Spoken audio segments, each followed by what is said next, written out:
శ్రద్ధ సబూరి ఛానల్కు స్వాగతం అండి. సాయి బంధువులందరికీ సాయిరామ్. ఈరోజు మా స్నేహితురాలు సీత చెప్పిన బాబా అనుభవాన్ని చెప్పిందండి. ఈ అనుభవాన్ని శ్రద్ధగా వినండి. ఓం సాయిరామ్.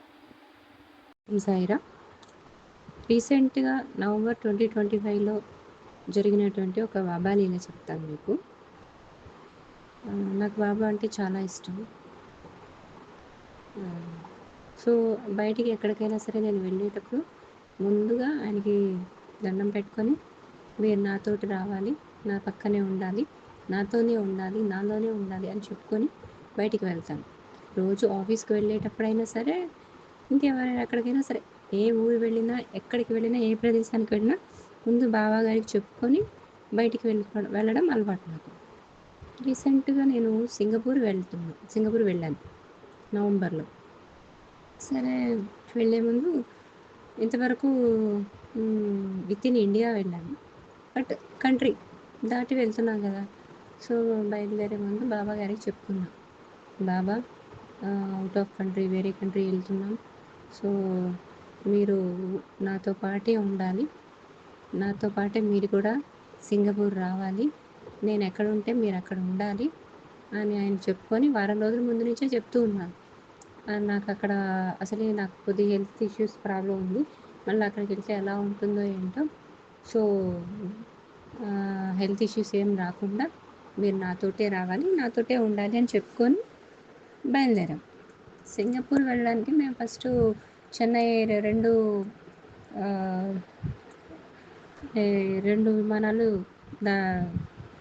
రెండు విమానాల్లో వెళ్ళామన్నమాట. ఫస్ట్ చెన్నై ఎయిర్పోర్ట్లో దిగి చెన్నై వరకు ఒక ఫ్లైట్, నెక్స్ట్ అక్కడి నుంచి సింగపూర్కి ఒక ఫ్లైట్ ఎక్కాం. సో ఫస్ట్ చెన్నై ఎయిర్పోర్ట్కి వెళ్ళాం. నైట్ మేము అక్కడ 12 o'clockకి చెన్నై ఎయిర్పోర్ట్లో దిగాం. మళ్ళీ ఎర్లీ మార్నింగ్ 6 o'clockకి మాకు ఫ్లైట్ ఉంది. సో 12 to 5 వరకు మేము అక్కడ చెన్నై ఎయిర్పోర్ట్లోనే పడుకున్నాం. సరే అయిపోయింది, 6 o'clockకి ఇంకా ఫ్లైట్ ఎక్కాలి అని చెప్పేసి ఇక బయలుదేరుతూ ఫ్లైట్ ఎక్కే ముందు మనం ఫ్లైట్ దగ్గరికి ఒక బస్సులో తీసుకెళ్తారనమాట. నేను అప్పుడే నిద్ర లేచాను, 5:40 అయింది. చాలా మత్తుగా ఉంది, నిద్ర మత్తుగా ఉంది. అప్పటిదాకా మేల్కొని జస్ట్ 5 o'clockకి పడుకున్నాను అనమాట. 5 వరకే మేల్కొనే ఉన్నాను, 5 o'clockకి పడుకున్నాను. సో 5 to 5:45 కదా, చాలా నిద్ర మత్తులో ఉన్నాను. లేచేసి బ్యాగులు తీసుకొని గబగబా ఫ్లైట్ టైం అయింది, పద అనేసి వెళ్ళి బస్ ఎక్కి నేను మా హస్బెండ్ బస్సులో మాకు లాస్ట్ సీట్ దొరికిందనమాట. సో ఇద్దరం కలిసి లాస్ట్ సీట్లో కూర్చొని నిద్ర మత్తుతో ఇలా చూస్తూ ఉన్నాను. చూస్తూ ఉంటే బస్సులో చాలా ఫుల్ రష్ ఉంది. సో ఎయిర్పోర్ట్కి అందరూ ఫ్లైట్ ఎక్కే వాళ్ళు, మొత్తం సీట్స్ ఉన్న వాళ్ళకి దొరికిన వాళ్ళు సీట్స్లో కూర్చున్నారు, మిగతా వాళ్ళంతా నిలబడి ఉన్నారు. ఆ నిలబడి ఉన్న వాళ్ళ మధ్యలో బాబా గారు నిలబడి ఉన్నారు. ఒక్క సెకండ్ షాక్. నాకు నిద్ర మొత్తం దెబ్బంబడి వదిలిపోయింది. మళ్ళీ ఒక్కసారి కళ్ళు నలుపుకొని చూశాను బాబా గారు. అరే బాబా గారు అనుకునే లోపల మళ్ళీ ఇంకా వెళ్ళిపోయారు బాబా గారు, ఇక మాయమైపోయారు. అప్పుడు నాకు ఇక చెప్పలేని ఆనందం, బాధ రెండు. నేను ఆయన చెప్పాను కదా ముందుగానే, బయలుదేరే ముందే మీరు నాతోటి రావాలి, నేను ఎక్కడికి వెళ్తే అక్కడికి రావాలని. ఇక నా ఆనందం వర్ణనాతీతం అనమాట. నాతో పాటే బాబా గారు ఉన్నారు, నాతోనే ఉన్నారు అని. అందులో కార్తీక మాసం, మేము వెళ్ళింది కార్తీక మాసంలో. సో సింగపూర్ వెళ్ళిన తర్వాత కూడా కార్తీక పూర్ణిమ రోజు నేను అక్కడ సింగపూర్లో సాయిబాబా గుడికి వెళ్ళి అక్కడ దీపం పెట్టుకొని వచ్చాను. ఎవ్రీ ఇయర్ కార్తీక పూర్ణిమకి కంపల్సరీ నేను బాబా గుడికి వెళ్తాను, అక్కడ దీపం పెట్టుకుంటాను.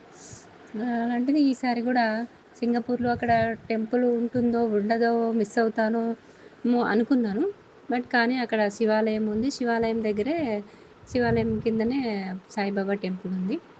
లక్కీలీ నాకు అక్కడ కూడా బాబా గారు నాకు దర్శనమిచ్చి, నేను ఎవ్రీ ఇయర్ ప్రతి సంవత్సరం నేను పెట్టుకునేటువంటి ఆ పద్ధతిని కూడా మార్చకుండా అదే పద్ధతిని కొనసాగించారన్నమాట.